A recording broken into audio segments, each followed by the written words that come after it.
Pakikilusin ng Rizal Philippine National Police ang mga bike patrol bilang mga tourist police upang mangalaga ng katahimikan at kaligtasan ng mga turista na dumarayo sa lalawigan ng Rizal. Sa panayam ng pamamarisang Rizal Press Corps kay PD Police Colonel Attorney Eliazar Barber Jr., sinabi nito na sa mga darating na araw ay pakikilusin na nila ang mga nakabisikletang pulis para magbantayan ng mga turista. Nihintay na lamang nila umano ang Memorandum of Understanding sa pagitan ng mga Municipal Tourism Office. But we are just waiting dun sa approval ng ating memorandum of With the tourism understanding with the tourism.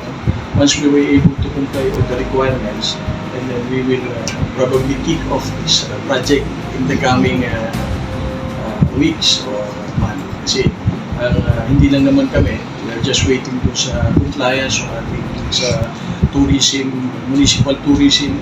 Matapos dito ay isusumiti nila umano sa Department of Tourism para sa approval dahil may pamantayan naman umanong sinusunod batay sa tinatakda ng DOT. Pag ma-comply natin to, sasapitan ito sa Department of Tourism. Kasi may mga requirements po we have to comply before we can start the program. But there is already a continuing finalization. So probably in the coming weeks or months, we will be able to start programa sa tourist police sa Rizal. Samantala, para sa nalalapit na Mayo 1, nakahanda na umano ang Rizal Philippine National Police para sa kaligtasan at kaayusan ng mga mag-aalelakad mula sa iba't ibang lugar.